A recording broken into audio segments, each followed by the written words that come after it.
చర్మం అందంగా కాంతివంతంగా మెరిసిపోతూ ఉండాలని ప్రతి ఒక్కరూ కోరుకుంటారు. చర్మం నిగారింపుకు అనేక రకాల చిట్కాలను వాడుతూ ఉంటారు. అలాగే మార్కెట్లో లభించే క్రీములను, పౌడర్లను, లోషన్లను వాడుతూ ఉంటారు. చర్మం అందంగా కనపడడానికి ఎంతో ఖర్చు కూడా చేస్తూ ఉంటారు.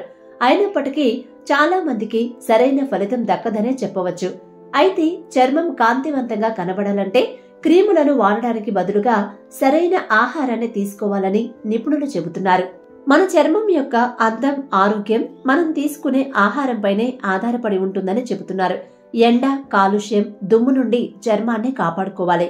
అయితే బాహ్యంగా ఉండే ఈ దోషాల నుండి చర్మం తనని తాను రక్షించుకునే తత్వం సహజంగానే చర్మానికి ఉంటుందని వారు చెబుతున్నారు.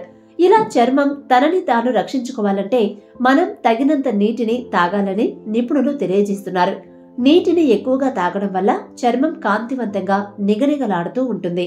నీటిని తక్కువగా తీసుకోవడం వల్ల చర్మం పొడిబారి డ్రై స్కిన్ గా మారుతుంది. అలాగే మనం తీసుకునే ఆహారం కారణంగానే మన చర్మం జిడ్డుగా మారుతుందని నిపుణులు చెబుతున్నారు. కనుక రోజు తగినంత నీటిని తాగడం వల్ల చర్మం సహజంగానే నిగారిస్తుందని, కాంతివంతంగా తయారవుతుందని వారు చెబుతున్నారు. రోజు 4 లీటర్ల నీటిని తాగడం వల్ల చర్మం అందంగా, ఆరోగ్యంగా ఉండడంతో పాటు డ్రై స్కిన్, చర్మం జిడ్డు కారడం వంటి సమస్యలు కూడా తగ్గుతాయని తెలియజేస్తున్నారు. నీటిని తాగడం వల్ల శరీరంలో పేరుకుపోయిన మలినాలను, విష పదార్థాలను, అధికంగా ఉన్న లవణాలను మూత్రపిండాలు బయటకు పంపిస్తాయి. Juices for beauty. దీంతో శరీరంతో పాటు చర్మ ఆరోగ్యం కూడా మెరుగుపడుతుంది. నీటిని తాగడం వల్ల చర్మం పగలడం, గీతలు పడడం, పొట్టు రాలడం వంటి సమస్యలు కూడా తగ్గుతాయి.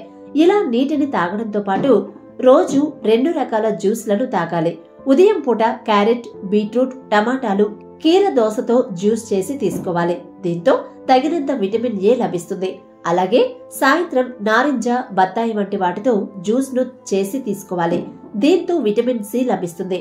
ఇలా విటమిన్ ఏ, విటమిన్ సి లభించడం వల్ల చర్మ కణాలు ఆరోగ్యంగా ఉంటాయి. ఇలా జ్యూస్లను తీసుకోవడం వల్ల చర్మానికి హాని కలగకుండా ఉంటుంది. ఈ విధంగా నీటిని తాగడంతో పాటు రోజు 2 రకాల జ్యూస్లను తీసుకోవడం వల్ల ఎటువంటి సబ్బులు, క్రీములు వాడే అవసరం లేకుండా చర్మం సహజంగానే అందంగా, కాంతివంతంగా తయారవుతుందని నిపుణులు చెబుతున్నారు.